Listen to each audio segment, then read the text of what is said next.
네, 이번 시간에는 중각 스님을 모시고 불교의 중심을 불상에서 불경으로 라는 주제로 특강이 있겠습니다. 이종표 교수님으로 더 잘 알려진 중각 스님께서는 전남대 철학과를 졸업, 동국대 대학원에서 불교학 석박사 학위를 취득하고 전남대 철학과 교수로 활동하다 전역하셨습니다. 현재 전남대학교 철학과 명예교수, 불교 신행공동체 북다나라 대표를 역임하고 있습니다. 부처님의 가르침을 대중적으로 쉽게 알리기 위해 평생 전념하신 스님의 강의를 박수로 청하겠습니다.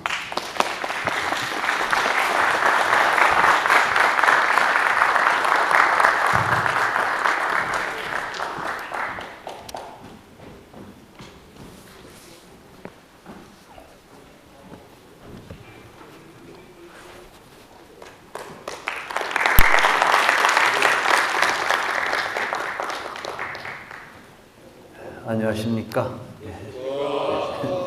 중각입니다. 여러 법사님들을 뵙게 돼서 너무 반갑고 기쁩니다. 오늘 제가 드리고 싶은 말씀은 불교의 중심을 불상에서 불경으로라는 주제의 이야기입니다.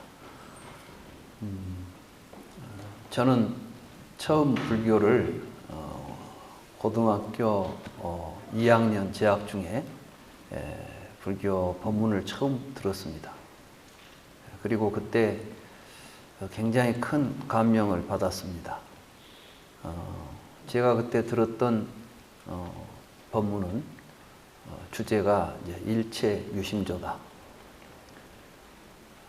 그 법사님이 지금도 그 법사님의 말씀이 또렷하게 기억되고 있습니다. 아마 이맘때쯤 봄이었을 거예요. 그러니까 신학기가 시작되어서 여러 가지 이제 꽃이 피어나기 시작하는 그 계절에 광주의 관음사라는 절에 제가 앞에 이제 통학로여 가지고 지나가는데 대불련 학생들이 그날 법회가 있으니까 잠깐 와서 듣고 가라고 권하기에 따라 들어갔다가 그 법사님이 이제 이런 주제를 가지고 이야기를 했어요. 이렇게 꽃이 아름답게 피는 봄날 공원에 도둑이 쫓겨서 들어왔다고 한다면 그곳은 아름답고 행복한 공원이겠는가? 아니면 불안하고 고통스러운 장소이겠는가? 그런데 선량한 시민이 가족과 함께 소풍을 나왔다고 한다면 그 공원은 얼마나 아름답고 행복한 곳이겠는가? 그러면 천당과 지옥이 어디에 있겠는가?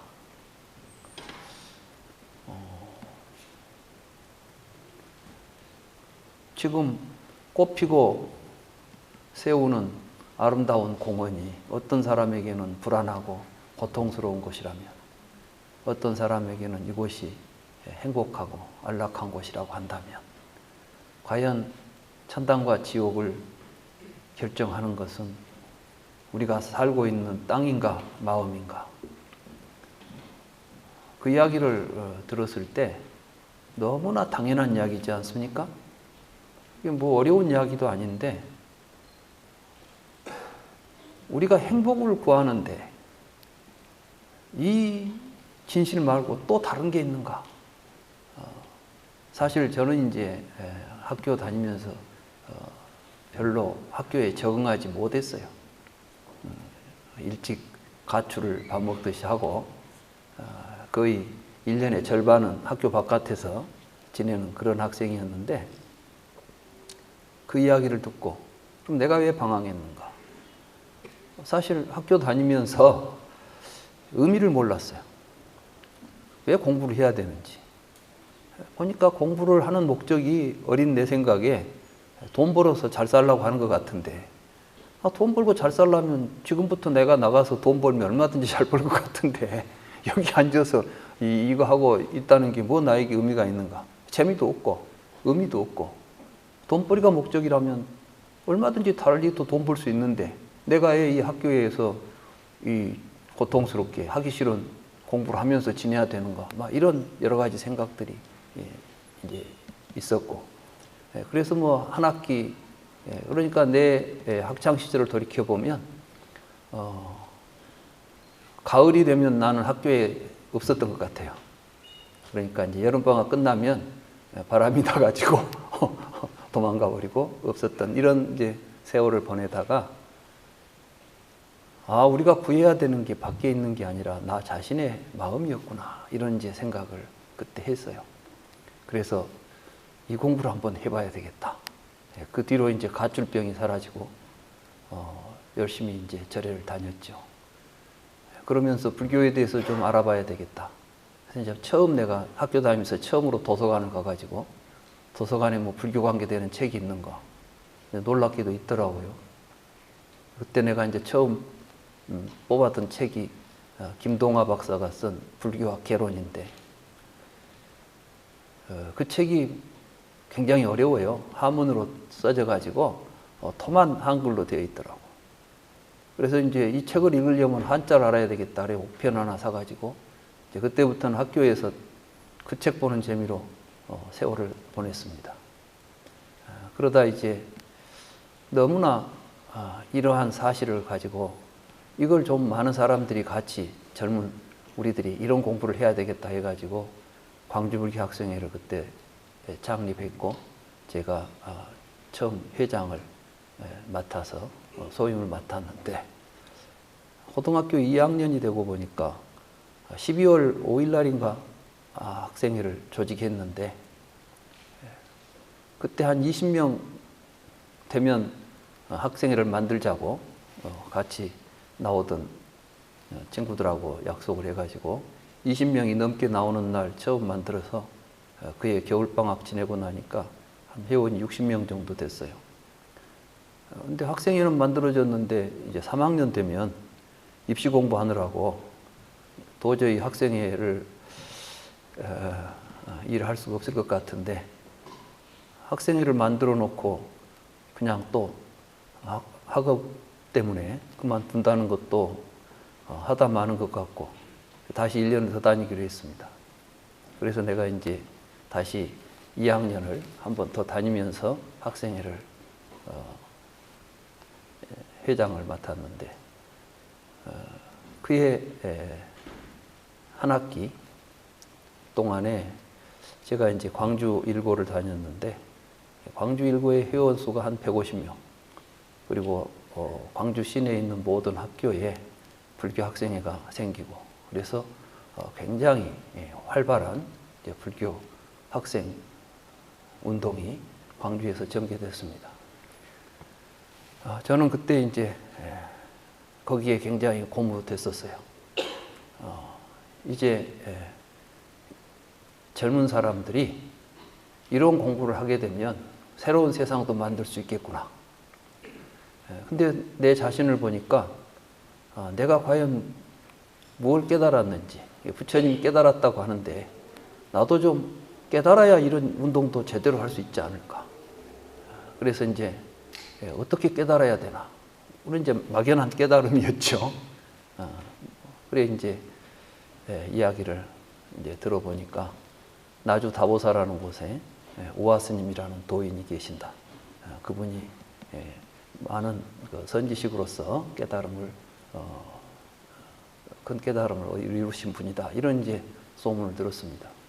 그래서 제가 그의 여름 방학이 끝나고 가을에 이제 그 스님을 찾아가서 출가하겠다. 그래서 이제 그 스님을 모시고 거기서 행자를 한 학기를 했습니다. 그래서 9월에 들어가서 이제 그의 한 학기를 완전히 그 절에서 스님 모시고 화두를 참고하다가 이제 학교를 그만 나는 포기했었는데, 어떻게 또 내가 있는 줄 알고 주변에서 와가지고 고등학교는 졸업을 해야지, 학교 졸업하고 출가해도 늦지 않으니까 일단 학교 와서 졸업을 하자고 이렇게 권하길래 다시 내려왔습니다.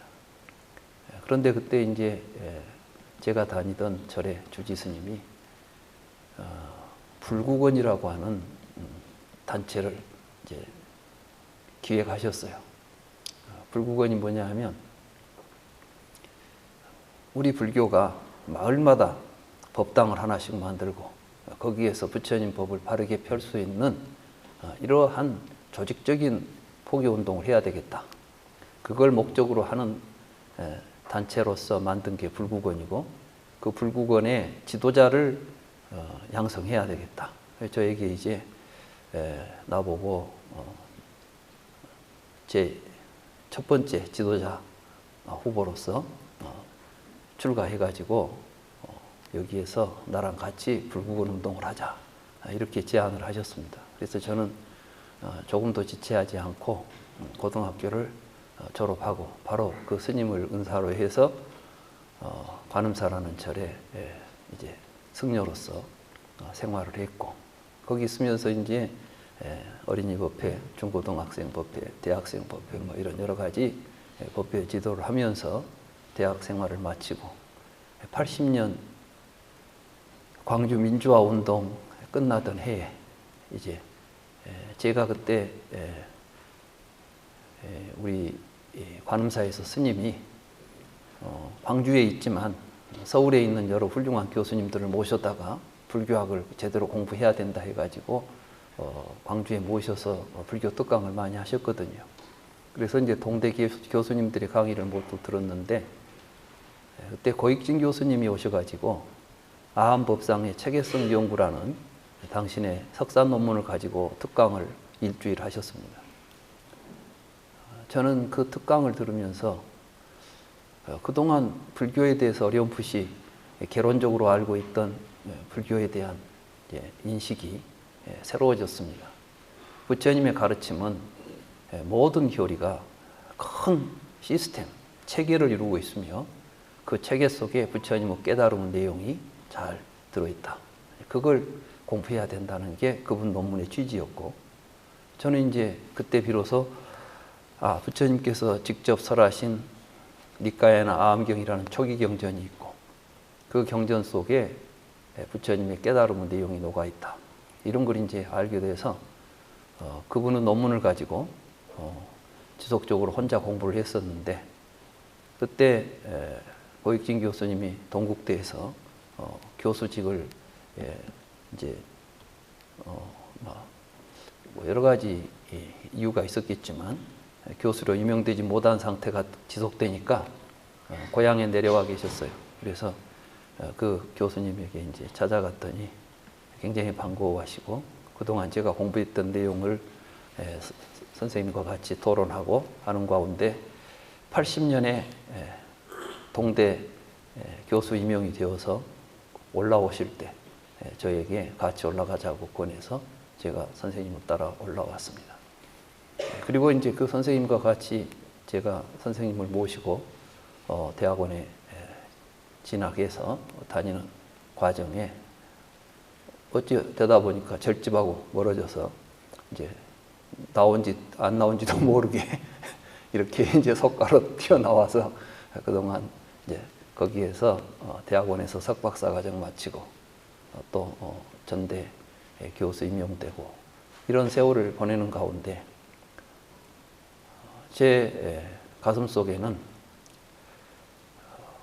그 스님과 함께 꿈꾸었던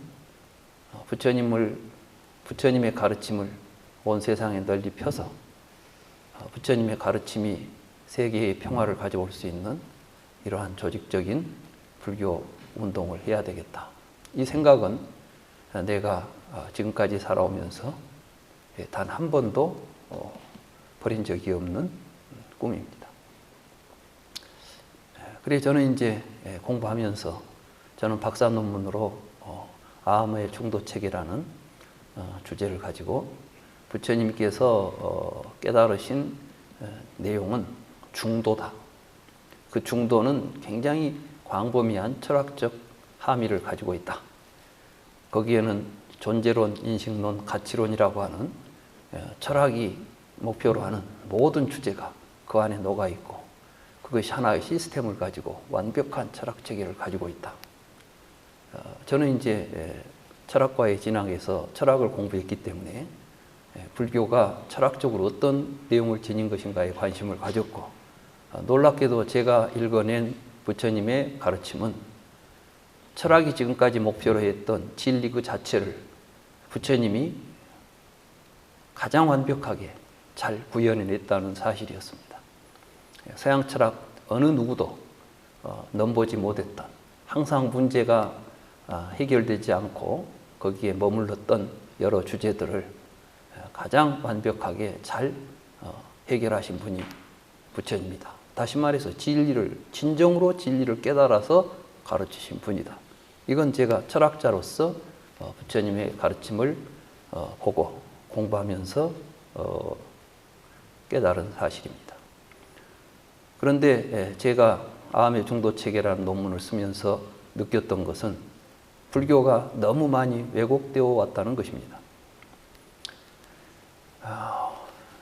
아비달마 불교가, 물론 부처님의 깨달음이 너무 심오했기 때문에 그 부처님의 깨달음을 쉽게 이해하기가 너무 어려운 것이었습니다.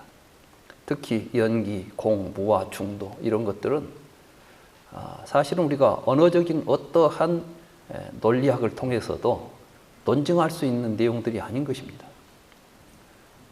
한마디로 우리가 합리적이다, 논리적이다라고 말할 수 있는 것은 언어적으로 서로 모순관계가 없이 진술이 될 때 우리는 그것을 합리적이다, 옳다, 논리적이다 이런 말을 쓰는데, 만약에 언어가 진실을 담을 수 없는 구조를 가지고 있다면 언어적으로 형성된 논리적 구조가 과연 진실을 말할 수 있는 것인가? 붓다는 그 점을 분명하게 깨닫고 있었습니다. 그래서 이제 붓다는 그걸 중도라는 표현을 통해서 언어는 항상 모순 구조 속에서 작동하는데 그 모순 구조를 벗어나야만 진실을 볼 수 있다. 이게 이제 붓다가 깨달은 중도의 핵심입니다. 그러한 내용들이 불경 속에 체계적으로 잘 정리되어 있고, 그러한 내용들이 너무나 확연하게 잘 설해져 있는 니까야 아함경을 저는 읽으면서 기존의 언어적 구조 속에 매몰돼 가지고 논리적인 구조로 불경을 이해하려고 했던 모든 후대 불교학의 관점들이 굉장히 불교로부터 멀어져 있구나, 이런 걸 이제 느껴서, 사실 제가 썼던 아함의 중도체계라는 논문은 기존의 모든 학설들을 뒤집어 엎어버리는 굉장히 혁명적인 불교 해석이었습니다. 그런데 다행히 그 책이 학인들에게 굉장히 많은 호응을 받았고, 많은 사람들이 그 책을 가지고 지금도 그 책으로 공부했노라고 저에게 인사하는 많은 그 후학들이 있는 것을 봅니다. 그럼에도 불구하고 저는 그 책을 지금부터 제가 90년도에 그 책으로 그 논문을 학위를 받았으니까 지금으로부터 약 32년이 지났습니까? 35년. 35년이라는 세월이 지났는데도 불구하고 지금도 현재의 초기 불교를 연구하는 불교학자들은 여전히 아비달마에 근거하고 있는 기존의 학설들에 매몰되어 있다는 사실이 저는 굉장히 안타까웠습니다.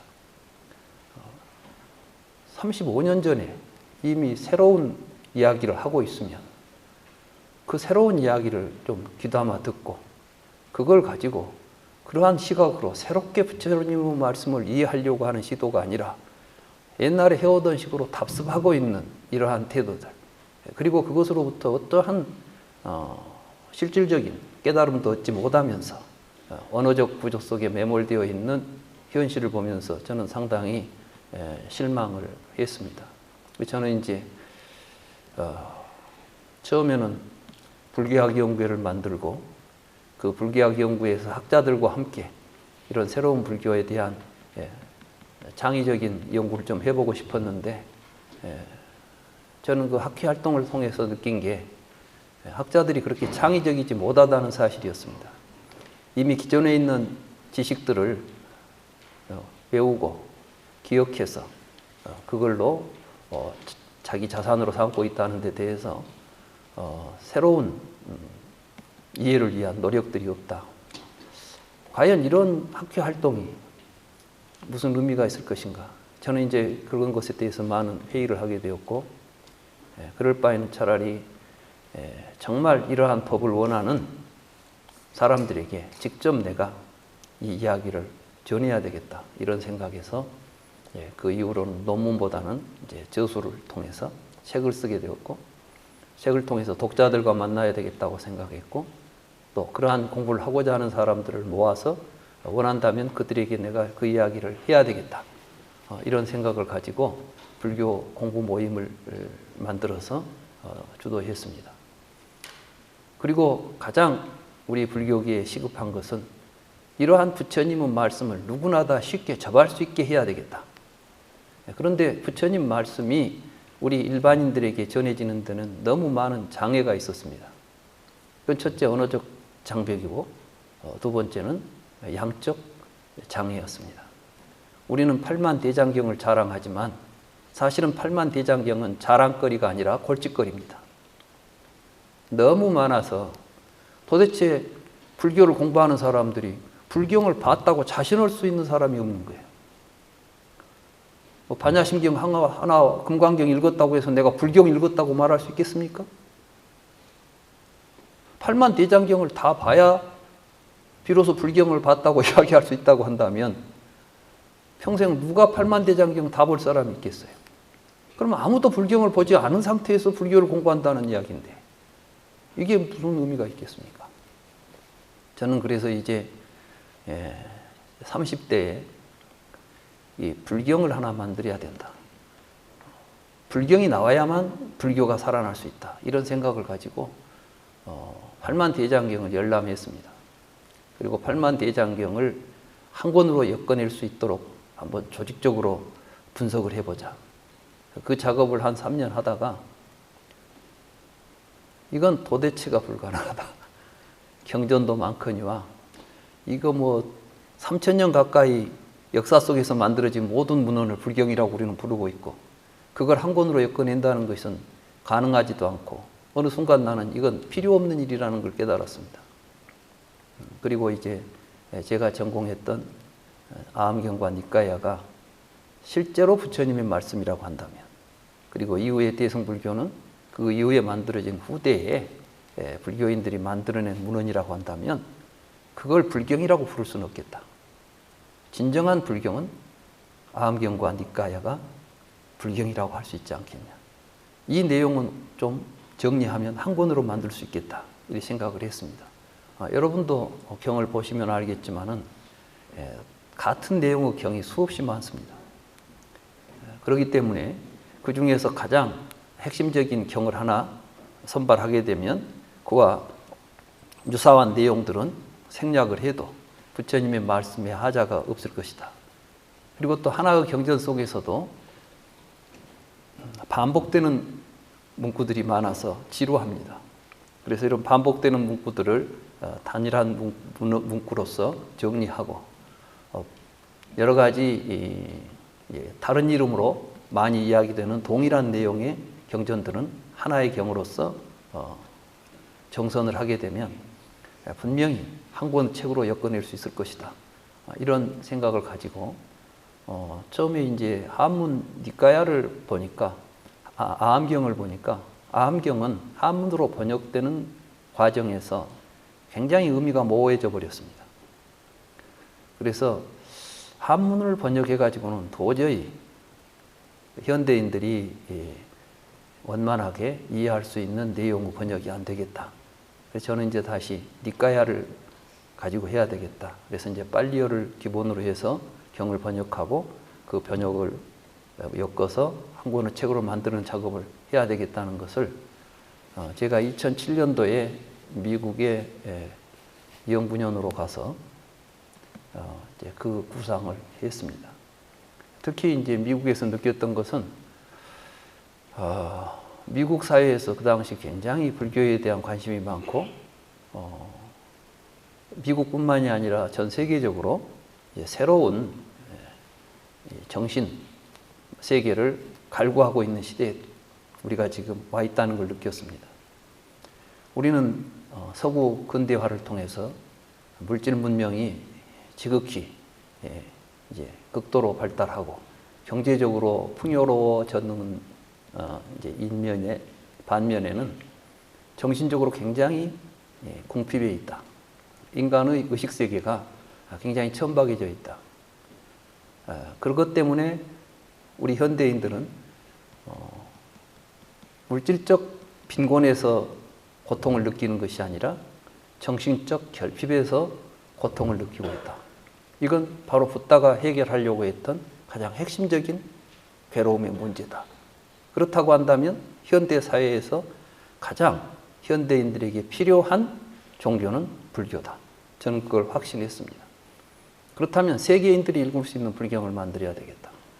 그것은 모든 세계인들이 붓다의 말씀으로 인정하고 있는 니까야가 가장 적합한 내용이겠다.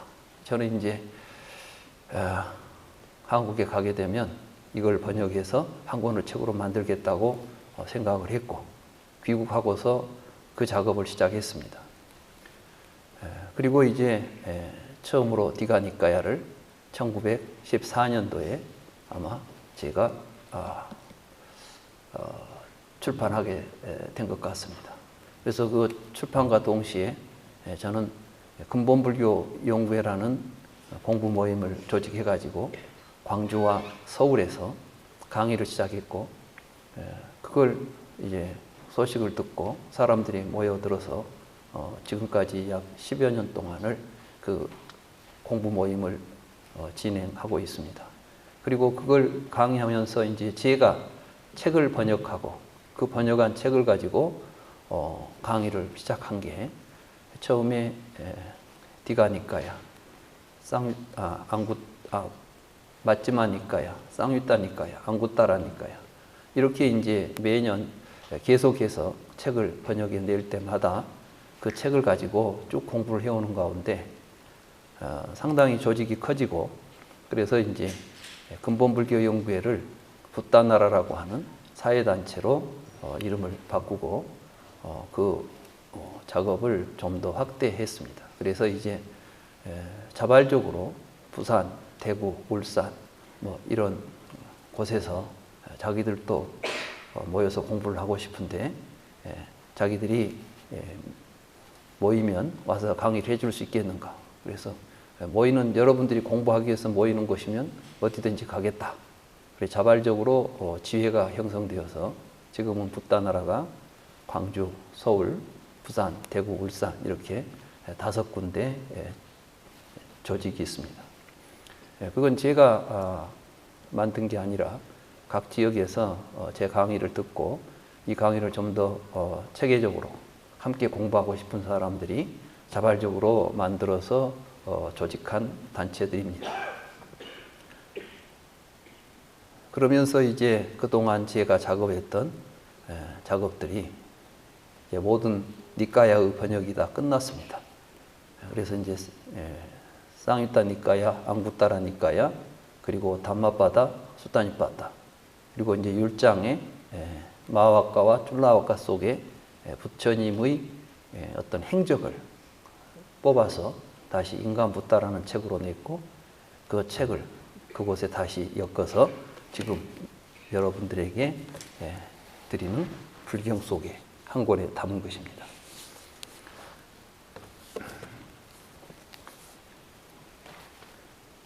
저는 이 책을 만들고 이제 이 책이 세계 불교의 중심이 되어야 한다.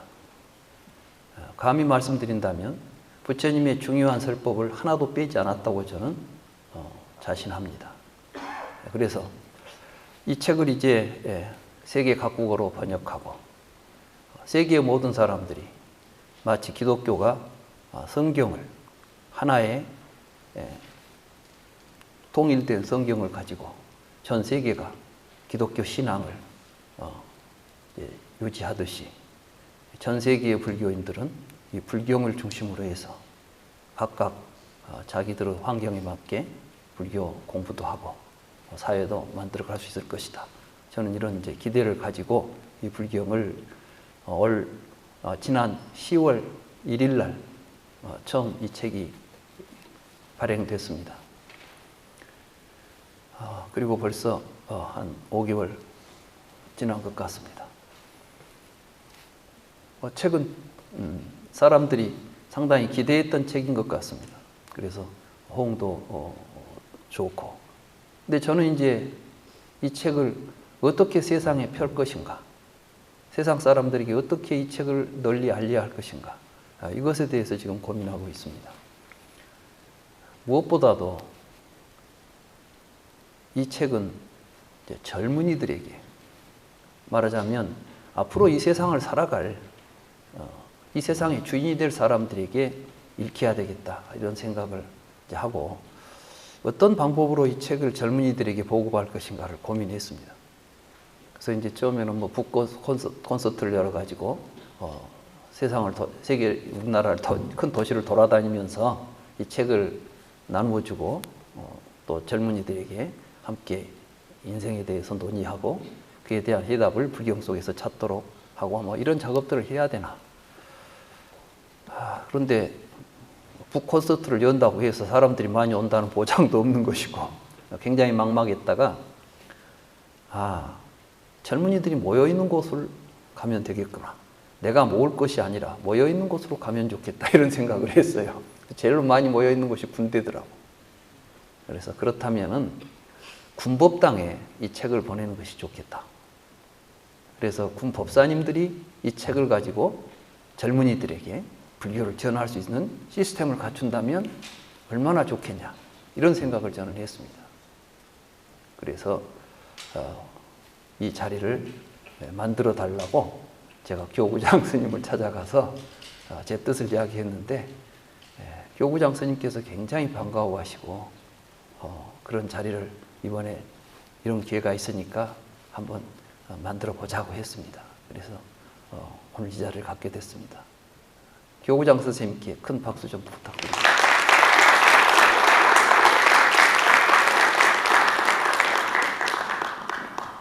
저는 너무 기쁩니다. 제가 만약에 그 고교 시절에 이 부처님 법을 만나지 못했다면 내 삶이 어떻게 되었을까? 정말 저는 학교에서 문제투성이였으니까. 저는 그래서 요즘 문제아들을 보면 남 같지 않습니다. 남일 같지 않고, 저 애들도 정말 삶의 의미가 무엇인지, 우리가 살고 있는 이 삶의 진실을 알게 된다면 절대 저렇게 살 수가 없다. 분명히 바르게 살 수 있다. 나는 교육은 이러한 진리에 대한 진리와의 만남, 이것이 교육의 핵심이라고 봅니다. 사실 저는 누구한테 배운 적이 없습니다. 다만 저는 제가 스스로 만났습니다. 저는 불교를 누구에게 배우지 않고 내가 불교를 만났고 그 만남을 통해서 내가 그 부처님과의 만남을 통해서 부처님을 찾았고 부처님을 내가 스스로 배웠던 것이지 누가 나에게 위에서 가르쳐주는 가르침을 받들어 본 적이 없습니다. 나는 교육은 누가 가르쳐서 되는 것이 아니라 스스로 찾아서 이루어지는 것이라고 봅니다. 그런 의미에서 부처님은 우리에게 바로 그 길을 가르쳐 주신 분입니다. 다른 사람에게 의지하지 말고 또 자신에게 의지하라. 저는 이게 불교의 핵심이라고 봅니다. 그래서 그러한 나 자신에게 의지해서 나의 삶을 세우고 나의 삶을 만들어가는 길을 나는 너에게 가르쳤으니 이제 너희들은 내 가르침에 의지하고 다른 것에 의지하지 말라. 이게 바로 부처님께서 자신에게 의지하고 다른 사람에게 의지하지 말라. 내 가르침에 의지하고 다른 것에 의지하지 말라는 부처님의 간곡한 당부의 말씀이라고 저는 생각합니다. 이제 우리에게 부처님께서 가르쳐 주신 길이 나왔으니까 이 불경을 가지고 누구든지 이제 자기 스스로를 의지해서 자기 길을 갈 수 있는 길이 열렸다고 저는 봅니다.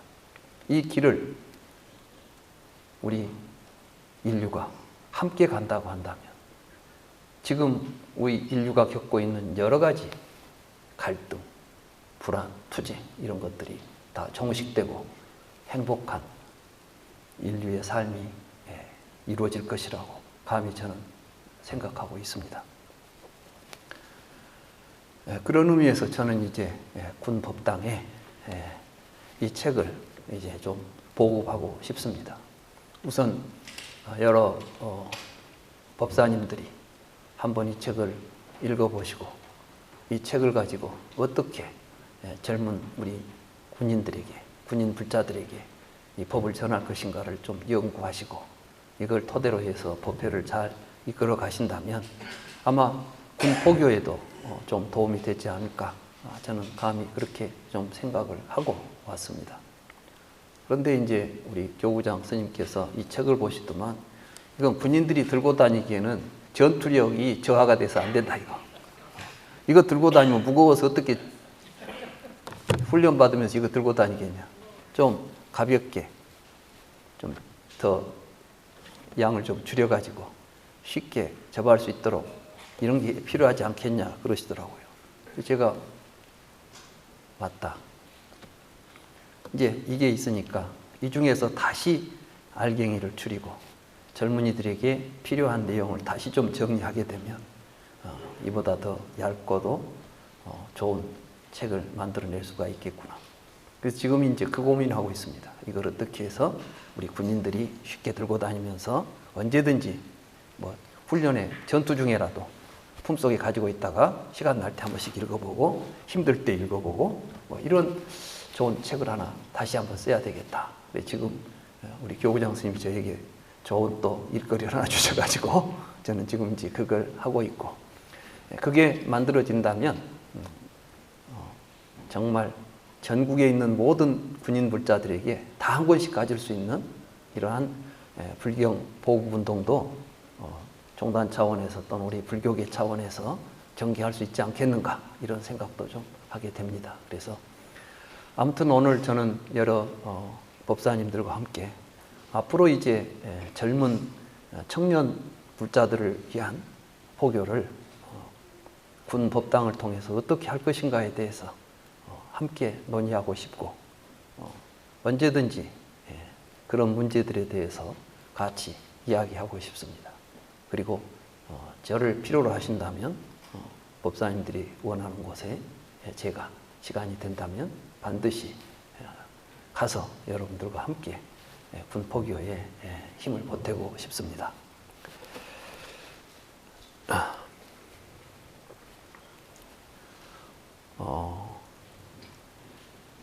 지금 우리 불교 굉장히 큰 위기에 처해 있는 것 같습니다.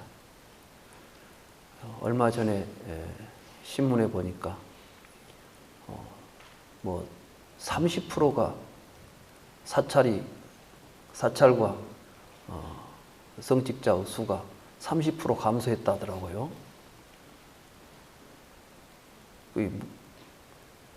10%, 5% 이렇게만 감소해도 굉장히 위태로운 것인데 30%가 감소했다는 건 3분의 1이 떨어져 나갔다는 건데 이런 식으로 가게 되면 이건 굉장한 위기입니다. 근데 가장 위험한 것은 위기에 무감한 것입니다. 위험한데 위험한 줄을 모르는 것이 가장 위험한 겁니다. 위험할 때 위험한 것을 안다면 우리는 그 위험을 벗어날 길을 찾게 되어 있습니다. 그리고 그 길을 찾아서 우리는 노력을 해야 합니다. 지금 저는 우리 불교계가 안주할 때가 아니라고 봅니다. 굉장한 위기의식을 가지고 이걸 극복하기 위해서 서로 힘을 모으고 노력해야 될 때라고 저는 생각을 합니다. 그러면 이 위기는 어디에서 유래했는가? 저는 그 원인을 불상 중심의 불교를 벗어나지 못했기 때문이라고 봅니다. 물론 불상의 출현은 불교의 발전 또는 발전이라기보다는 확산에 굉장한 큰 힘이 되었을 것입니다. 그런데 불상이 등장하니까 다른 종교의 신상과 다를 바 없이 되어버렸습니다. 부처님은 신적, 초월적 존재를 부정하고 나오신 분입니다. 말하자면 인간 스스로 깨닫도록 가르쳤지 누구를 의지해 가지고 거기에 구원을 빌라고 가르친 적이 단 한 번도 없습니다. 그런데 불상이 출현하니까 이제는 부처님 말씀은 안중에도 없고 그저 크고 멋지게 생긴 불상 앞에만 가서 머리를 조아리는 겁니다. 저는 갓바위를 올라가 본 적이 있습니다. 와, 그 선 높대요. 한 1000m 고지에 있는 것 같아. 근데 더 놀란 것은 거기 올라가는데 제가 제 걸음으로 안 올라갔다는 거예요. 뒤에서 밀어주더라고. 어찌나 사람들이 많이 가는지 가만히 서 있으면 저절로 밀려 올라가는 거야. 이 깊은 산 중에 이 높은 데 이렇게 많은 사람이 올라와가지고 그 높은 곳에 넓은 또 뭘 만들어 놔가지고 거기 앉아서 향 피우고 촛 피우고 절을 하는데, 그런데 내가 강의하는 데는 사람이 그렇게 안 오더라고. 이게 도대체 불교 현실이라면, 뭐 갓바위 부처님이 불교를 그렇게 널리 포교를 한 것 같긴 한데 거기에서 우리가 부처님의 깨달음, 부처님의 가르침을 얻은 것은 뭐가 있겠습니까? 나는 갓바위 부처님 신통력 좋습니다. 근데 사람 그렇게 모여들면 거기서는 그냥 절만 하는 것이 아니라 절하는 사람 모아놓고 할 이야기가 있어야 된다는 거예요. 거기서 누구든지 와서 그냥 복전함에 돈만 넣고 저러고 내려가라고 할 게 아니라 왔으니 이제 이 이야기도 듣고 가라고 해줘야 된다는 이야기입니다. 저는 불교의 중심을 불상에서 불경으로 옮기자는 것은 불경을 치우자는 이야기가 아니라, 불상을 치워버리자는 이야기가 아니라 불상 앞에 모인 사람들에게 부처님의 진실한 가르침을 전해줄 수 있는 역량을 갖추자는 것입니다. 그러기 위해서 모든 법당에는 부처님 앞에는 불경을 모셔놓고 그 불경을 가지고 불상을 향해서 모인 사람들에게 부처님의 가르침을 전해주는 시스템을 갖춰야 되겠다. 그런 의미에서 저는 불교의 중심을 불상에서 불경으로 하고 우리 붓다나라 이제 하나의 그 캐치프라이즈를 그렇게 걸고 세우고 그 운동을 전개하려고 하고 있고, 그걸 위해서 우리는 불경을 만들었습니다. 불경이 있으니까 불경의 의지에 가면 되지 않겠습니까? 이 불경 속에는 사부 니까야가 온전하게 잘 번역되어 있고, 우타카 니까야 가운데서 가장 중요하게 많은 사람들에게 알려져 있는 담마빠다와 수다니빠다. 사실은 담마빠다와 수다니빠다도 많은 번역본이 있습니다만은 제가 이제 번역을 하면서 보니까 문맥이 좀 잘 맞지 않는 번역도 있고, 뭐 여러 가지 기존의 번역에서의 결함들을 저는 좀 수정해 가면서 좀 더 명쾌한 번역을 했습니다. 특히 이제 수다니빠따 부분에서도 기존의 수다니빠따 번역들이 몇 개 있었죠. 법정 스님께서 일본 사람이 번역한 수다니빠따를 한글로 다시 옮겨서 번역한 게 처음 많은 사람들에게 알려졌었고, 그 뒤로 이제 빨리어를 직접 번역한 번역본들도 나왔습니다만은 이게 운문체가 되다 보니까 상당히 그 은유적인 표현이나 간단히 생략된 표현들을 제대로 파악하지 못할 때 문맥의 의미를 잘 매끄럽게 이어내지 못하는 부분들이 많이 있었습니다. 저는 이제 그러한 것들을 좀 더 큰 틀에서 정리해가지고 번역을 했습니다. 수다니빠따가 나왔을 때 읽어보신 분들이 그 전에 애매하고 좀 모호했던 부분들이 선명하게 잘 드러나서 읽기에 편했다라고 하는 평도 들은 바 있습니다. 그래서 이 불경을 통해서 저는 부처님의 가르침을 충분히 여러 사람들에게 잘 전할 수 있을 것이다라고 생각합니다. 아무튼 오늘 이 자리에 여러 법사님들과 함께 하게 되어서 매우 기쁘고 또 이 자리에서 제 이야기를 경청해 주신 여러 법사님들께 깊이 감사드립니다. 감사합니다.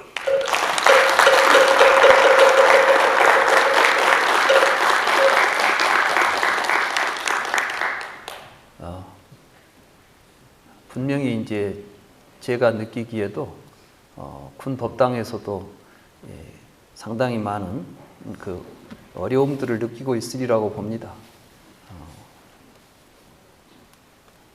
장병들이 법당에 왔을 때 이들에게 어떤 내용을 가지고 어떤 의미 부여를 해야 할 것인가, 이런 문제들도 상당히 고민이 있을 것입니다. 그래서 저는 좀 제안을 합니다. 만약에 법사님들이 원하신다면 언제 한번 모여가지고 군 포교 어떻게 할 것인가, 불경을 가지고 군 포교 어떻게 할 것인가라는 주제를 가지고라도 한번 같이 논의할 시간이 있었으면 좋겠습니다. 이제 여러분들에게 책을 나누어 드렸으니까 한번 읽어보시고 원하시는 분들은 함께 그러한 문제들을 같이 토론하고 좋은 길을 찾아서 보다 더 활발하게 군 포교를 할 수 있는 날이 오기를 기대합니다. 감사합니다.